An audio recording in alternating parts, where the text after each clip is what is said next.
Welcome to Kansas Ag Report. I'm Brian Holman. On today's show, Ken talks to Don Close with Rabobank about the cattle market.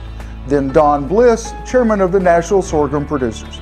KDA tells us about reporting water use. Then Kansas Soybean tells us this year's yield contest winners. Plus, the weekly report from the Kansas Livestock Association and a market update from the guys from Paragon.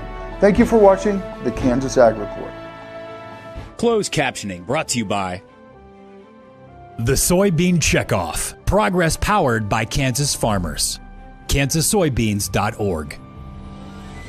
Farm Bureau, a grassroots ag organization representing the state's farmers and ranchers since 1919. KFB.org.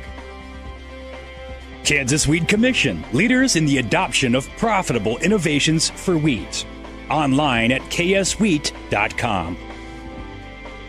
Kansas Livestock Association, supporting our members' business interests to meet consumers' demands.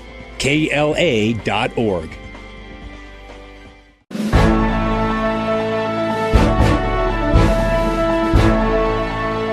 Joined now by Don Close from Rabobank. And Don, we want to spend a little bit of time looking at the cattle market. Just a few days ago, weeks or so ago now, came up with a new report kind of looking at the cattle market looking forward.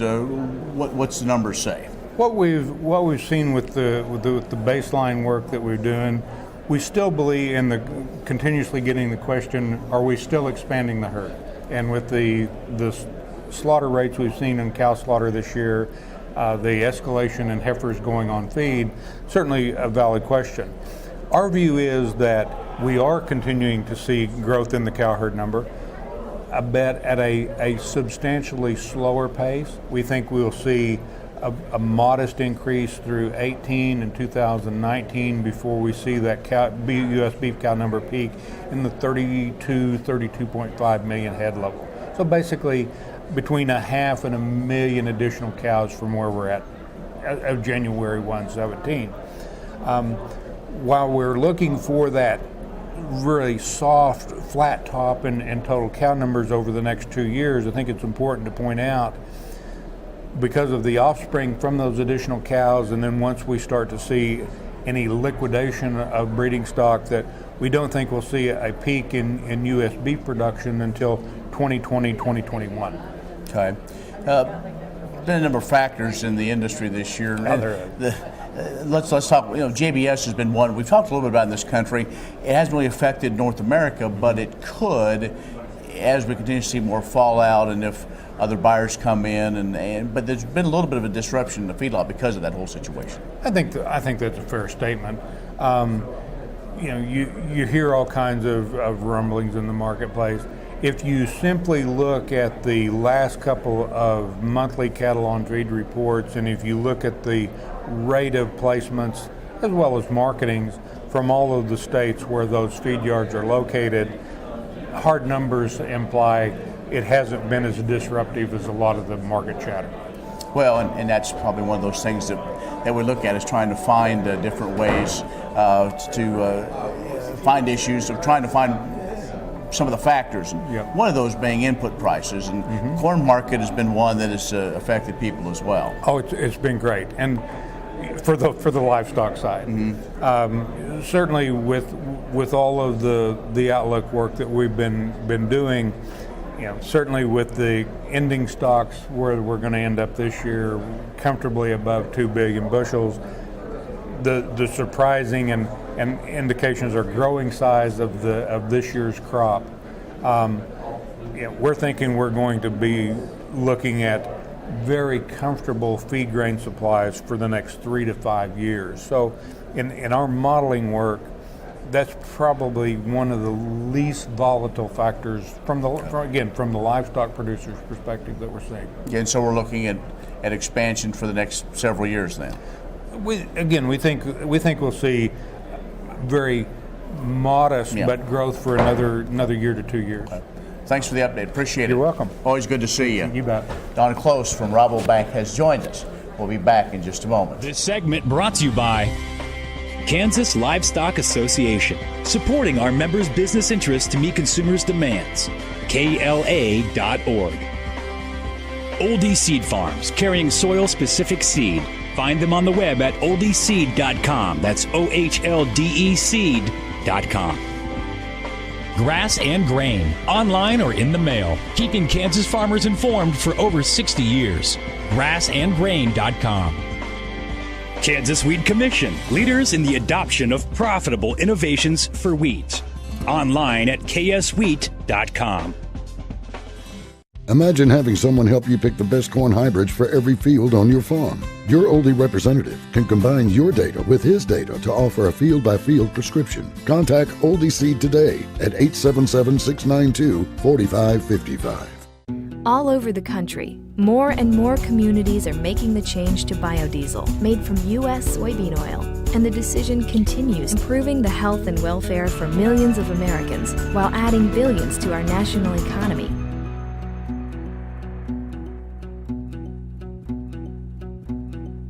What does a brighter, more sustainable future look like in our cities and towns, and how do we get there?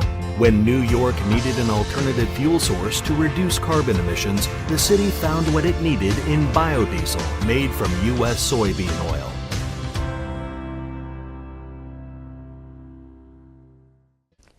The producer-funded Kansas Wheat Innovation Center was built to get improved varieties into the hands of farmers faster. Kansas Wheat, farmers advancing their future through wheat genetics research. What if U.S. soybean meal were more than a commodity? If seed companies and the soybean checkoff built a better variety? That future is here. The time is now. To meet end-user demands, the soybean checkoff is investing in the compositional quality of soybeans, including meal. A message from the Kansas Soybean Commission, the Soybean Checkoff, progress powered by Kansas farmers.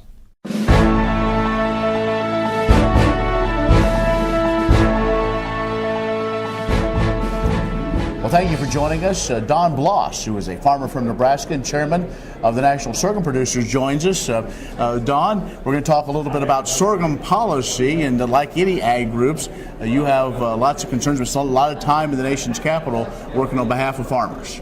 Yes, yeah, we do. We have a fly-in every year that the legislative committee as well as the officers can go, and a few other people if they want to, but we do have a fly-in every year, and being chairman, I get to go back there about 2 or 3 other times through the course of the year, depending on what's going on. Did you ever think, as you were farming, that you'd spend so much time advocating on a coat and tie instead of out, in the field?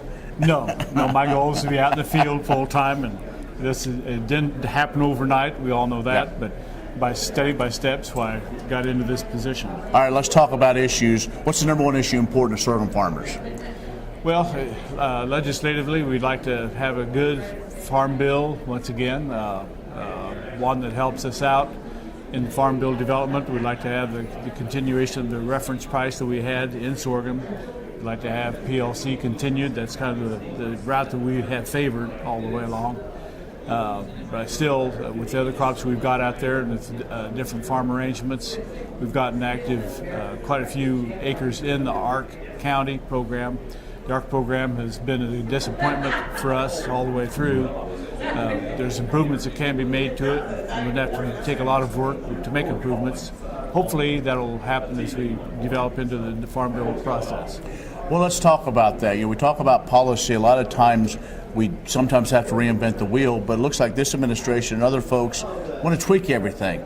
Do you think that's going to be the best route as we go in this Farm Bill discussion? It may take an awful long time. Is just tweaks rather than completely try to reinvent everything? Well, I think that would be a better route to start with, yes. And I don't think that, as you mentioned, this administration and the way things are working, we don't want to get into a whole new development process because it will take quite a long while. If we just kind of tweak things, I think it's workable. Most people like it, they understand it, and it'd happen a whole lot faster than if we try to do everything all over again. Does sorghum get a fair shake when it comes to Farm Bill discussions? Well, I think so. I think we do a very good job of representing our people. The sorghum has been treated very good by the administration, or by the USDA. We have an excellent CEO that works very hard at keeping us back there and going back there and visiting with him. The ties that we have helped out tremendously. So yeah, I think the sorghum has been treated fairly well. We're talking with Don Bloss, who is chairman of the National Sorghum Growers. We'll take a break and be back with more in just a moment. This segment brought to you by Farm Bureau, a grassroots ag organization representing the state's farmers and ranchers since 1919. KFB.org. Oldie Seed Farms, carrying soil-specific seed. Find them on the web at oldieseed.com. That's OHLDE seed.com. Grass and Grain, online or in the mail, keeping Kansas farmers informed for over 60 years. Grassandgrain.com. Kansas Wheat Commission, leaders in the adoption of profitable innovations for wheat. Online at kswheat.com. The producer-funded Kansas Wheat Innovation Center was built to get improved varieties into the hands of farmers faster. Kansas Wheat, farmers advancing their future through wheat genetics research.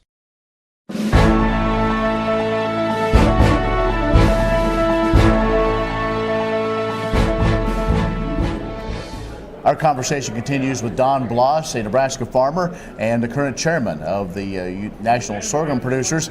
And Don, we want to talk, of course, we talked a little bit about Farm Bill, but it all really kind of revolves around trades. We talked to all these ag groups, trade, and sorghum is one that's been very active in the last few years. Yes, we have developed some very good markets for the sorghum, and trade is very important to us, absolutely. As it stands right now, well, as time goes along, we always figured 30% of our product goes for trade, 30% of it for ethanol production, and 30% of it for feed, with about 5 or 6% thrown in there for human consumption. So yes, trade is very important to us. And we've gotten some pretty good breaks along the way. I think we're about 53 million bushel away from having 1 billion bushel since 2013 sold to China. Obviously, they're our largest customer, and we like that. We have other customers, probably 10 or 11 people outside of China that buy sorghum for us. China and Japan and Mexico, of course, are very big customers also. I know a year or two ago we really were focused on the Chinese market, very important to sorghum producers, and I've talked to other folks in the sorghum industry, and you all have worked very hard to develop more markets, because while China's good, sometimes if China doesn't want to play, they don't, and that could create some issues on the farm. Yes, absolutely. Yeah, we like to have other customers in the waiting, of course, and the same way goes with ethanol production. That's something that we can use here at home, creates jobs, and kind of keep the market open for that also. Well, let's go to your farm. Tell us about how harvest was, because boy, just driving on the road, looks like almost all the sorghum this year was just tremendous. Sorghum was great. We had a fantastic crop down there. We was in an area that was very dry. It kind of quit raining on us after the 4th of July, through July and through August. We had about 2 inches of rain. It all came within about 1,500s here, 1,700s there, something like that. And the good thing about sorghum is it capitalizes on that. It kind of absorbs the moisture that way. Obviously, it's good for drought anyway, because it takes 40% less moisture to grow a bushel of sorghum than it does a bushel of corn. But our sorghum was good. I don't think that I think that this is probably some of the best patches, best crops that I've raised of sorghum. That's good. So we want to encourage farmers looking for something in their rotation to try sorghum. We can always expand that sorghum belt. Yes, absolutely. Well, sure, appreciate the update, Don, and good luck. You'll be advocating for farmers, and I'm sure that you'll be spending probably as much time advocating and being on the Hill working through this farm bill as you will be out in the road later this or on the farm this summer or this next spring getting things ready. So thanks a lot. You bet. Thank you. Don Bloss, a Nebraska farmer and current chairman of the National Sorghum Producers, has joined us. Stay with us. We'll have more coming up.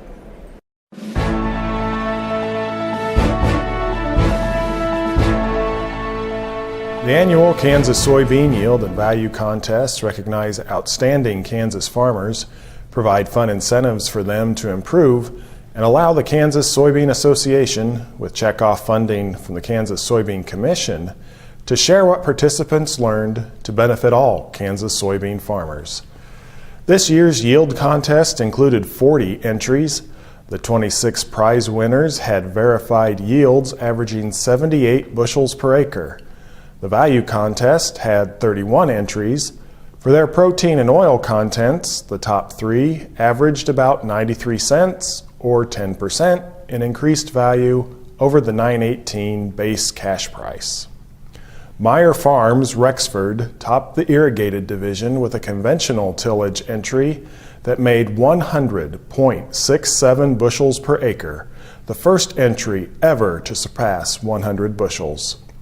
Kenny Wilson Horton led the dryland division with a conventional tillage entry of 93.34 bushels. Brandon Geiger Denton won the value contest with 97.8 cents per bushel of increased value. The winners received their prizes at the Kansas Soybean Expo, January 10 in Topeka. In each district, first place won $300. Second, $200, and third, $100. The highest dry land and irrigated yields in the state each earned $1,000, and Meyer Farms got another $1,000 bonus for surpassing 100 bushels. Complete results are at kansassoybeans.org/contests on the web. Each year, about 16,000 water use report forms are submitted for 32,500 active water rights across the state. The Division of Water Resources here at the Kansas Department of Agriculture has now made this water use reporting available online to make filing your reports faster and more efficient. You should have received a mailing in January with your annual water use report form, and your report is due by March 1st. To file online, you will use the PIN and personal ID, which you will find in the lower left-hand corner of your report form. Once you find this information, go to www.kswaterUseReport.org to start the process of completing your report. Instructions are provided throughout the filing process, so you can get help by contacting your local DWR office or calling KDA's headquarters at 785-564-6700. This online option makes it even easier to submit your report, which is important because beginning in 2018, the penalties for failure to submit your water use report on time have increased and now include the potential suspension of water use. Kansas water use data reporting is essential for management of the state's water resources to ensure that the people of Kansas and the officials responsible for managing or monitoring water resources have access to complete information about how water is used and how much water is used. The information we collect is used by many agencies: the Kansas Water Office, U.S. Geological Survey, Groundwater Management Districts, Kansas Department of Revenue, county appraisers, and others. Thanks for your help in submitting your reports as we all work together as stewards of Kansas water. This segment brought to you by Farm Bureau, a grassroots ag organization representing the state's farmers and ranchers since 1919. KFB.org. Oldie Seed Farms, carrying soil-specific seed. Find them on the web at oldieseed.com. That's OHLDE seed.com.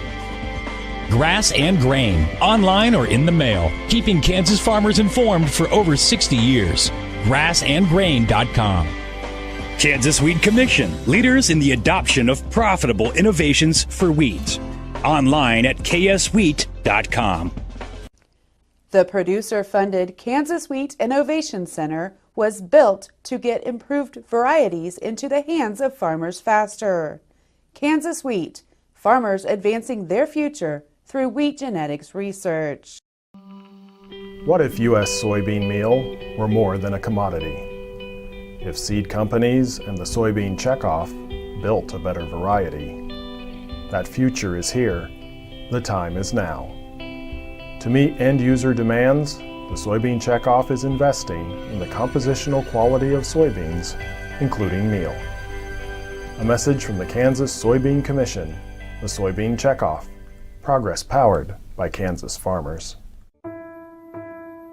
You need a partner that you can count on to be there for your business. Providing a depth of understanding to risk management issues so you don't have to. A knowledgeable support team located in your area, delivering products and services to make you more successful.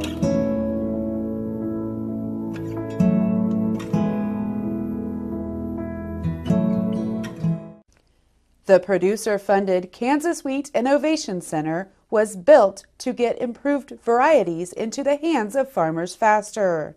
Kansas Wheat, farmers advancing their future through wheat genetics research.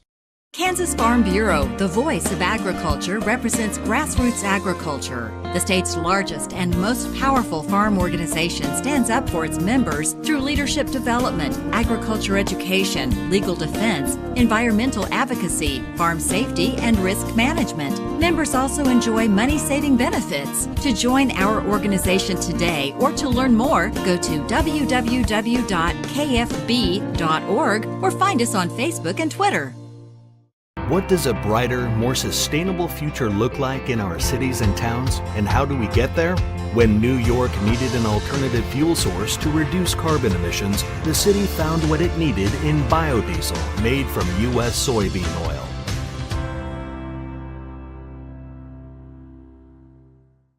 Imagine having someone help you pick the best corn hybrids for every field on your farm. Your Oldie representative can combine your data with his data to offer a field-by-field prescription. Contact Oldie Seed today at 877-692-4555. The producer-funded Kansas Wheat Innovation Center was built to get improved varieties into the hands of farmers faster. Kansas Wheat, farmers advancing their future through wheat genetics research. The Kansas Department of Agriculture Division of Animal Health conducted an exercise December 18th through the 20th to test the state's preparedness for a foreign animal disease event.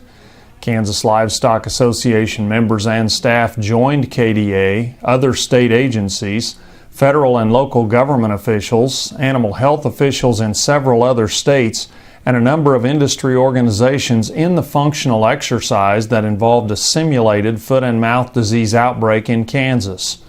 More than 200 individuals participated in the event, which was funded through a grant provided by the U.S. Department of Homeland Security. In addition to those taking part at KDA headquarters in Manhattan, which served as the incident command post for the exercise, several counties activated emergency operations centers and private facilities practiced biosecurity plans. Kansas leads the nation in foreign animal disease planning, training, and exercising. Responding to a foot and mouth disease outbreak will require strong cooperation between government and private industry to stop the spread of the disease and return to normal business in the livestock industry as quickly as possible.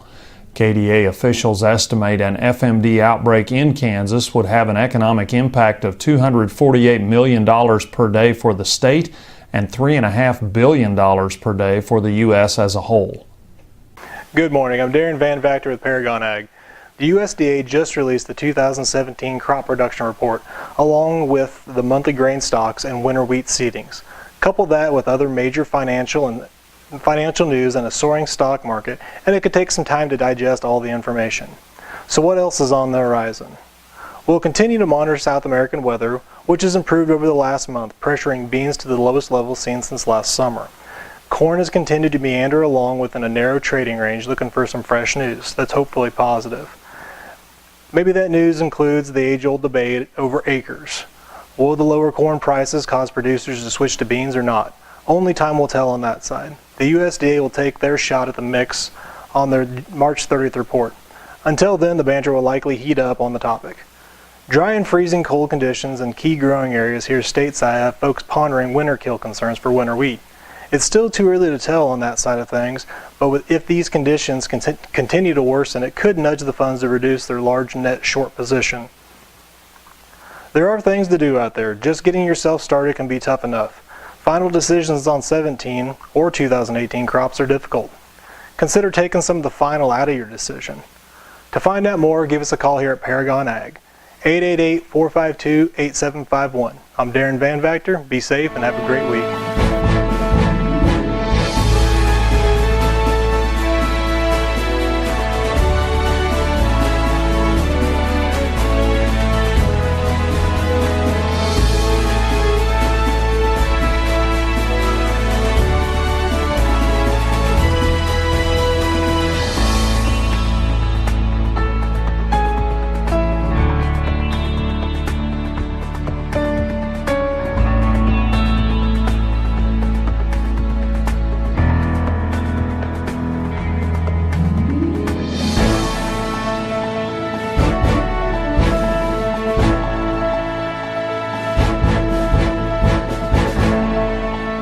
Closed captioning brought to you by The Soybean Checkoff. Progress powered by Kansas farmers.